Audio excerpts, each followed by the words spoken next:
how to lose weight and keep that weight forever off using science. My name is Omar, and I was able to lose 80 plus pounds within a year, and I have helped other people on their fat loss journey. I'll talk about the science behind losing weight and keeping that weight off. By the way, I have the ultimate fat loss protocol. I'll be giving you a science-based regimen on losing weight so that it's efficient and effective. A lot of people tend to not lose weight or regain it back just because they don't know why. I'll specifically go into that a little bit later, but that's just a little overview. I'll be teaching you to become the type of person who can lose the weight. You can lose the weight, but it's much more rare to become the type of person to lose the weight, because when you become the type of person to lose the weight, you can keep it off. And like I said, I'll go into the science behind that a little bit later. My name is Omar, and I was already on the fat loss journey, so I have experience doing it. I have read the science behind it, and I have helped other people. So if that sounds interesting and you want to finally put off that weight and go outside feeling good, feeling energetic, you know, liking what you actually see in the mirror, then go ahead and click on the top link in the description right now and become the type of man, woman, or whoever you want to become, and just feel all these great benefits like feeling energetic, stronger, and more importantly, rocking great physique. All right, let's get to the next one. Now, we all know the basic methods of losing weight: exercising, going on a diet, and doing some cardio. The rare people, the some people who actually lose the weight, majority of them actually regain the weight back. Well, let me go over this slide real quick and let me read this quote. Substantial weight loss is possible across a range of treatment modalities, but long-term sustenance of lost weight is much more challenging. Weight regain is typical. In a meta-analysis of 29 long-term weight loss studies, more than half of the lost weight was regained within 2 years. And by 5 years, more than 80% of lost weight was regained. Indeed, previous failed attempts at achieving durable weight loss may have contributed to the recent decrease in the percentage of people with obesity who are trying to lose weight, and many now believe that weight loss is a futile endeavor. And this is the article right here. I'll put in a link in the description if you want to check that out. But think about that. The people who lose weight, losing weight is already difficult on the end of itself. You literally have to go on a caloric deficit and feel hungry majority of the time. And the people who actually succeed regain it back. So a lot of people tend to feel very hopeless about even losing weight, because if you're gonna lose the weight, what's the point of trying to go on this weight loss and everything if you're just gonna regain it back? Specifically, in this video, we're focused on the diet part as opposed to the exercise. Let me explain. The diet is 80% of the work, if not 90% for fat loss. A quick rundown on how fat loss works. Let me go over the slide real quick. A calorie burn is a calorie burn, but a calorie eaten is not a calorie eaten. I'll go into this more specifically a little bit later. I know I'm gaslighting and be doing all that stuff, but I just want to introduce a lot of these things. I'm going to be going over. Now, if you're on a caloric surplus, a calorie surplus, you're going to gain weight. If you're at a calorie maintenance, you're going to, remain the same. If you're at a calorie deficit, you're going to burn the calories. And it's just simply eating less calories than your body uses throughout the day. Through everything you do: thinking, sitting down, tapping, watching TV, sleeping, moving around, walking, all that stuff. Now, what's even food? We all be like, oh yeah, that's not real food. Or no, you gotta eat real food. But do you even know what it means? Now, here's the general belief of what most people think food is: something that contains caloric energy. I quote this from Andrew Huberman. I'll also put the link to the podcast in the description. The actual definition of it is a substrate contributing to either growth or burning of an organism. What the heck does that even mean? All right, let's go over. A substrate contributing to either growth or burning of an organism. A substance that an organism uses to support itself. This is the definition. Another word we can use is nutrition source. Soil. It could be an example. Pretend this is the soil, contributing to either growth or burning of an organism. Now, organism is an entity that can carry out life functions. It's, another word you can use for it is life form. Now, an example of this is the plant. The soil is for the plant to survive. A substrate contributing to either growth, or burning of an organism. Now, here's are the rules. It must, for humans, it must protect the liver, support the brain, and feed the gut. If it does not do any of these three, it is indeed poison. Poison.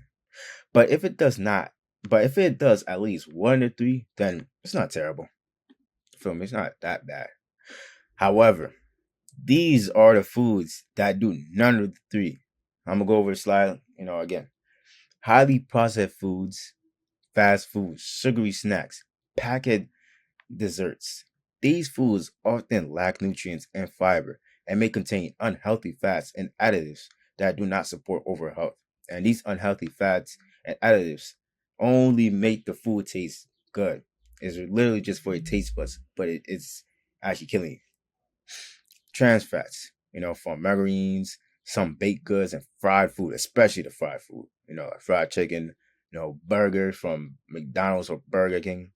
Trans fats are known to increase LDL cholesterol levels and have negative effects on heart health, but they also do not provide nutritional benefits for gut, brain, or liver health. Artificial sweetened foods. Now, we may think these are like perfect for you, like low in actually majority of them don't have no calories or they're very low, so they're like a good substitute, right? Well, take a look. Diet sodas and sugar-free snacks. While low in calories, artificial sweeteners may disrupt gut bacteria and do not offer nutritional benefits that support brain or liver health. I'll be going over the gut and all that stuff a little bit later, but I'm just reading the negative harms. Processed meats, sausages, hot dogs, and bacon. These are absolutely the top three worst protein sources of all time. Impact. Often high in saturated fats and sodium. Processed meats are linked to increased risk of cardiovascular disease and do not provide the nutrients needed for gut, brain, or health, or liver health. Sugary drinks. Examples: soda, sweetened beverages, energy drinks, high in added sugars and lacking in nutrients. These beverages can contribute to weight gain and may have negative effects on the liver health over time. Now, we all know about how sugar can, make you gain a whole lot of calories, but they can also hurt your liver. This is a shocking fact that I found out. Also, I'll be linking this in the description if you want to check that out. Grocery DB indicates that 73% of U.S. food supply is ultra processed. Ultra processed. And on average, ultra processed foods are 52% cheaper than minimally processed alternatives. Impacts of liver damage from trans fat and excessive sugars. I'm going to go ahead and read over the slide and explain it. So, insulin resistance. Inflammation impairs insulin, leading to high blood sugar and fat storage. So essentially, if you're not too sure of what insulin is in the first place, so when you eat any type of carbs, rice, potatoes, candy, ice cream, whatever that gets turned into glucose. Now, when you eat any carbs, it gets turned into glucose and fructose, sucrose, but you don't gotta worry about that. Just worry about the whole overall name as blood sugar.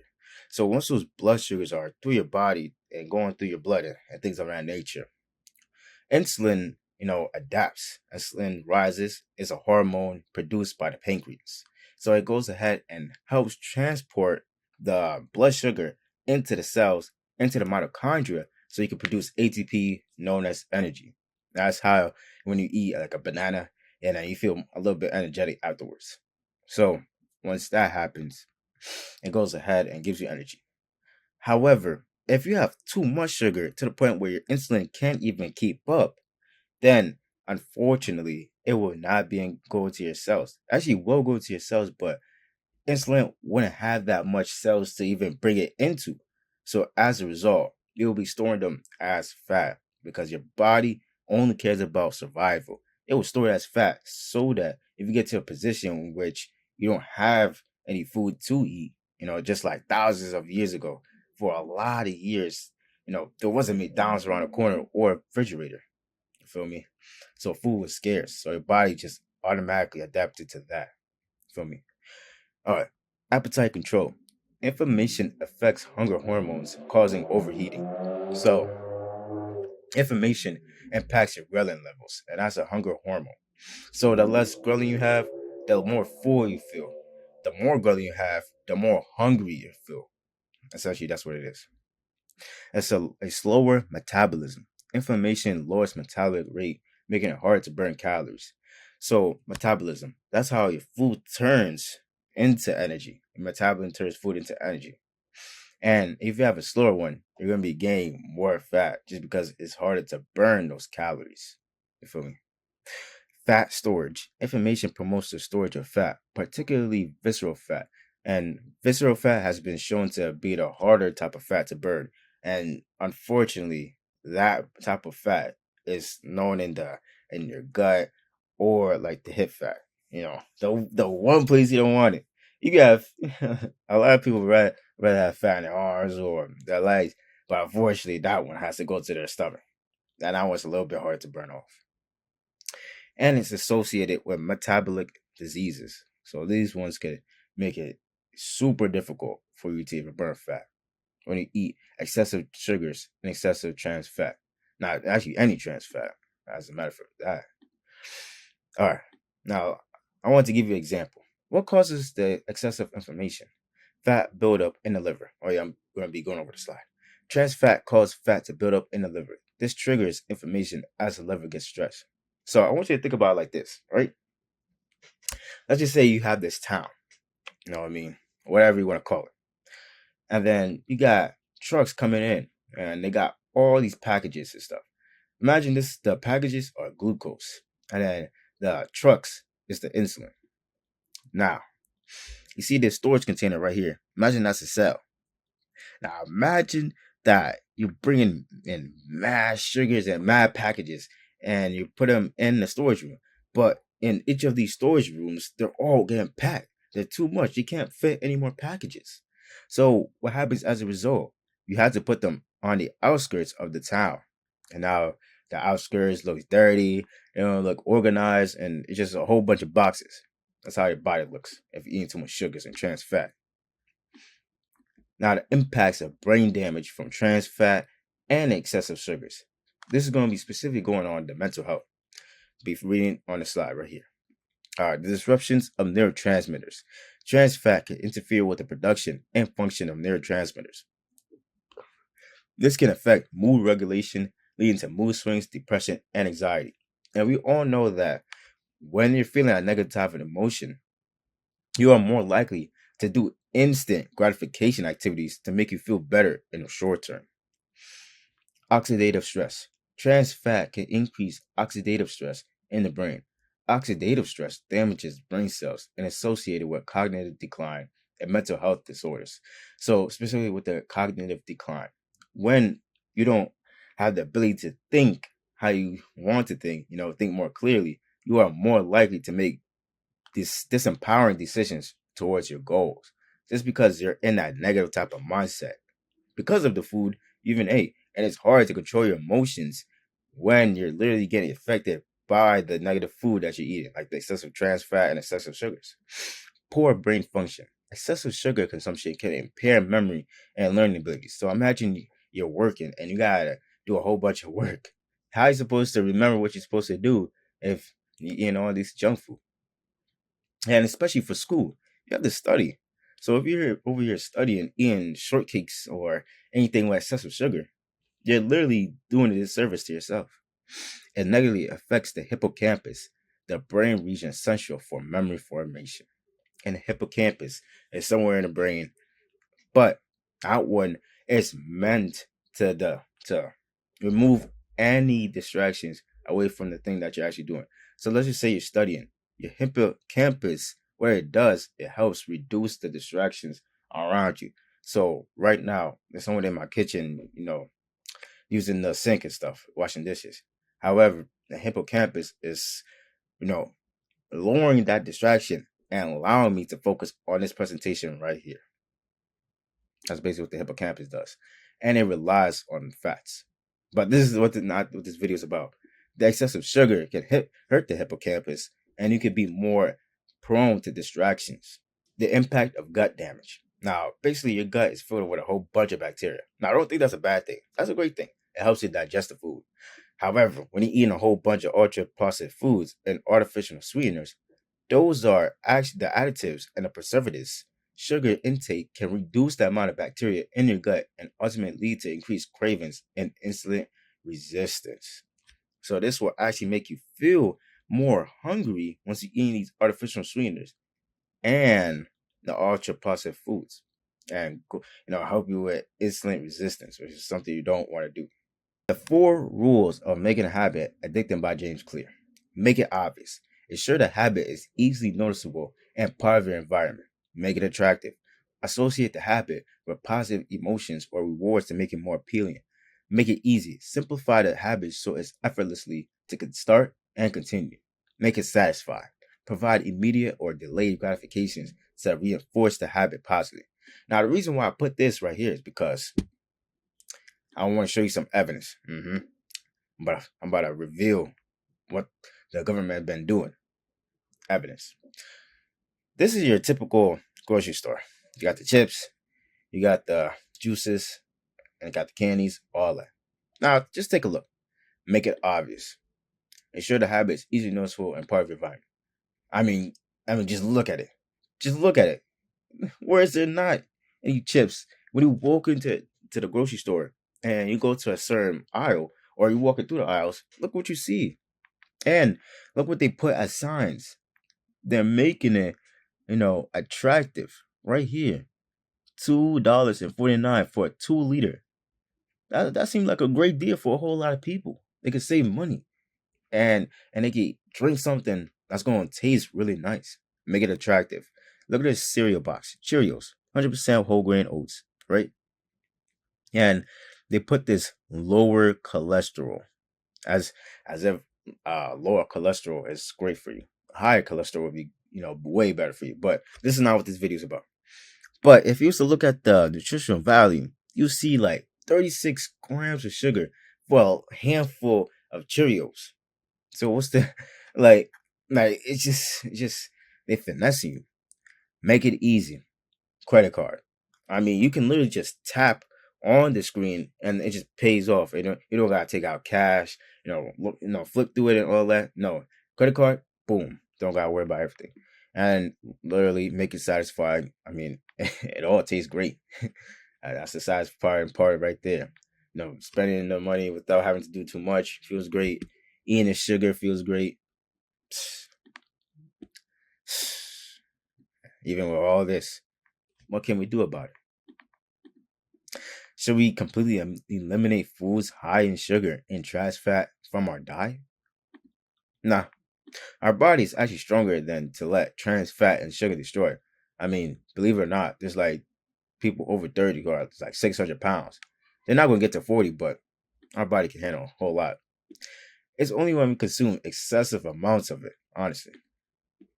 We can make better choices with the knowledge we have. I just want to show a little study right here. As I also provide this in the description.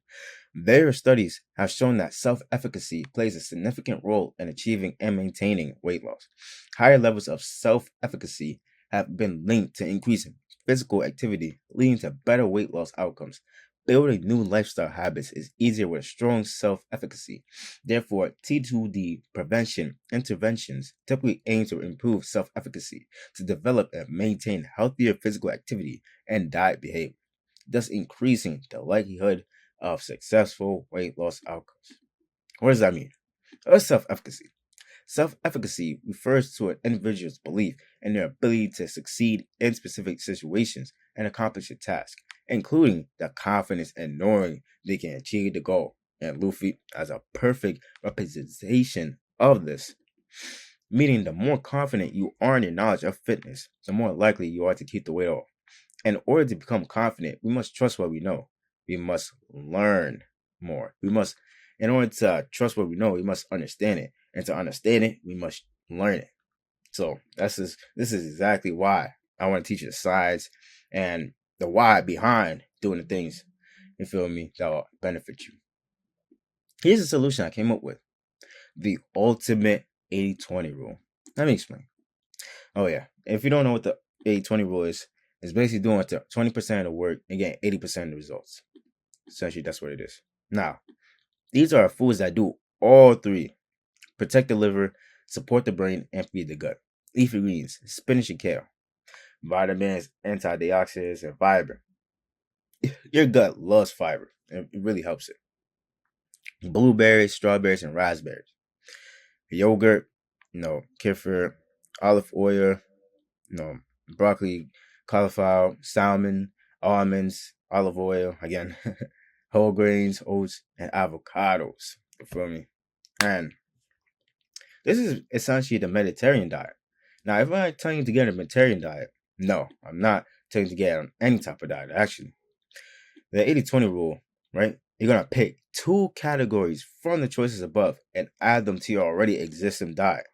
So for me, that I like to add is fatty fish, right? I love my meats. Come on, guys. Let's be it. Enjoy it. Salmon. I got the salmon going on. Sometimes I have a little bit of some oats. And with the mixed vegetables that I like to eat, it has this. And then yogurts. When I'm making my shakes, I like to use blueberries and things of that nature. And almonds if I want a snack. So go ahead and choose at least two of these and then add them to your already existing diet because they will do wonders for you. And of the 80-20 rule, 20% of your diet, assuming you're new to going on a caloric deficit diet, contain poison. Yeah. It's already too late. You already know how they taste. It would be pointless for me to say get rid of all of them and don't eat a single one of them. No, and when I say poison, I mean the ones that don't feed your gut, the ones that hurt your liver, and the ones that don't support your brain. If it does all three, it is quite literally poison. But you already know how it tastes, and you already have, enjoy the pleasure from it. So I'll go over that a little bit later. But here's an example of a diet. Jack's diet. I actually know a guy in real life named Jack. No, he does not eat this type of diet. He doesn't. I just use it a name for example. A large bowl of sugary cereal with whole milk, a glass of orange juice, a donut, coffee, large cheeseburger, potato chips, fried chicken. This is like the basic American diet. However, how about we try this? Instead of a large bowl of sugary cereal, talking about some lower cholesterol, egg and cheese sandwich with water. Honestly, getting rid of caloric plus drinks, drinks with calories will do you wonders because drinking calories is it's such an easy way to gain weight because you could just drink it and not even feel like you ate anything and then just eat even more and more and more and gain weight. However, if you drink drinks in which they don't got calories, you can save all those meals, the one that you want to eat and feel more satiated, for the foods in which you can just physically eat instead of drinking. So just drink water, you feel me? Get your H2O in 1 second. Egg and cheese sandwich with water. You got the mid-morning snack, almonds. So like I said, in the Mediterranean diet, go ahead and add at least 2 in. I chose the almonds and then I chose the salmon. But you got some coffee, right? A medium cheeseburger with a side of fries. So you still have the poison. But how about we go ahead and go with the low calorie version for the Diet Coke and then go with a lower size cheeseburger. No, still with the side of fries. A packet of yogurt and candy bar instead of the potato chips. So you can still have the poison in the candy bar. But then for dinner, instead of the fried chicken, how would you get some salmon? Get some fatty fish, because fatty fish will do wonders for you. Get some white rice, broccoli, and you don't even gotta get rid of your ice cream. You can have some ice cream, but the Halo Top pint. This one is way lower in calories. Feel me? And like I said, it's already too late. We already know how the good food tastes. Well, the poison. I can't even call it food. The poison tastes. So it's too late. Imagine telling a video game addict to stop playing video games. Am I calling you an addict? Well, if you look like this, can you blame me? But listen, I'm on your side. Literally. I used to look like that. Over time, once you start eating real food, you'll naturally want to eat less poison because you're getting the nutrients you actually want. For example, reduction in sweet tooth. When you crave sweets a lot, I'm gonna go ahead and read it on the slide and everything like that. Your body's actually looking for certain nutrients, like fatty acids, amino acids from your food. The same parts of your brain that make you crave sweets also respond to sugar. To reduce these cravings, give your body the nutrients it really needs, like glutamine and EPA, which can help lessen the desire for sugar. So I talked about this in another video, but I didn't really crave sweets during my fat loss journey.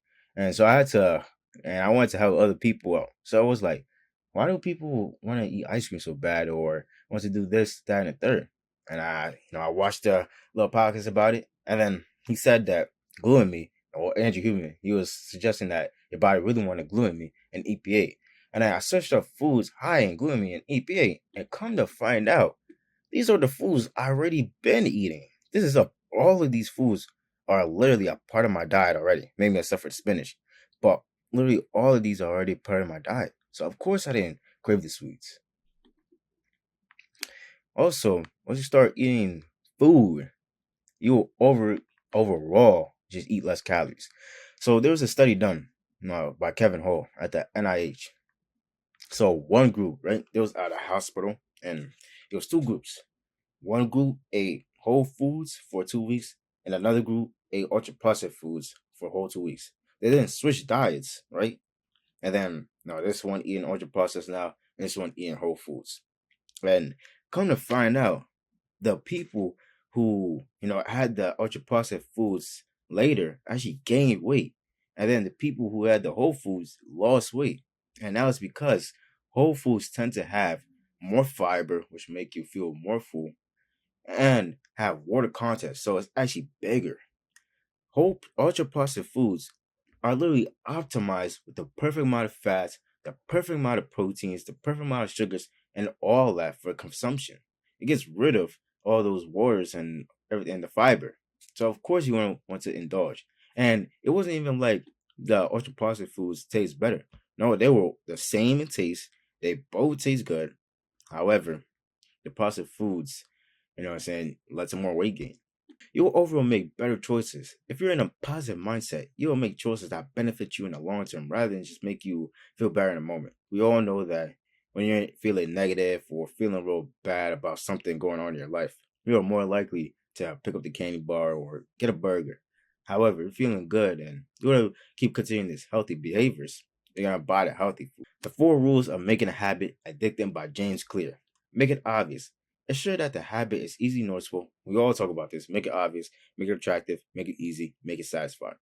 Now, instead of getting finessed by the system, how can we use it for our own advantage? Make it obvious. Go ahead and buy the vegetables and put it in the freezer. At least then you'll be more inclined to take them out and eat them. Make it attractive. When you look in the mirror and you're eating healthy food, your skin will look way better. You feel me? You know what I'm saying? You're gonna have that nice slick skin, looking shot, all that. So just pay attention to yourself in the mirror. Once you eat healthy food, and once you eat unhealthy food and you look in the mirror, you're just all bloated and everything like that. You're gonna feel real bad, and you're gonna make sure that you eat that healthy food. Make it easy. So instead of buying Doritos, buy popcorners. Buy healthier alternative foods. And for example, foods that normally have less than 4 ingredients are way better for you, just overall. And having more than 4 ingredients, they are most likely ultra processed. And with this popcorn is right here, this has 4 ingredients. And so it's pretty better. It's way better than this poison right here. You know what I mean? Make it satisfying. A misconception about healthy food is that it tastes nasty.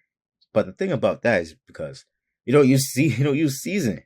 If you use seasoning, salts, and spices, it actually tastes good. Like, why do you think I like to eat chicken breast? Chicken breast on its own tastes like dirt, but chicken breast plus salt tastes really good. All in all, creating a feedback loop of habit. You feel me? Got the action, got the evidence, you got the relevance and consequence. You feel me? And once you eating healthy food, you're gonna look in the mirror, feel real good about yourself. Then you're gonna feel real good about yourself going to the grocery store, pick up the food, go ahead and cook it, eat it, enjoy it with the salt and stuff like that. And you're gonna wake up feeling good about yourself, looking in the mirror, looking all nice and all that. I have talked about the signs behind losing weight and more importantly, keeping the weight off. A plan of action for you. Go ahead and make significantly better choices with the food that you're already eating. All right. And with that being said, I have the ultimate fat loss protocol. So if you're looking for personalized help on a science-based regimen, where to click on the top link in the description. And also you want to become the type of person who can keep the weight off and lose the weight off really effectively with some help. Go ahead and click on the top link in the description and achieve the dream physique that you always wanted. Feel great, feel energetic to go outside in the sun with your shirt off, not have to worry about your gut or your hip fat or whatever. Go ahead and click on the top link in the description. And with that being said, always take it one step at a time because you may never know where that one step may lead you.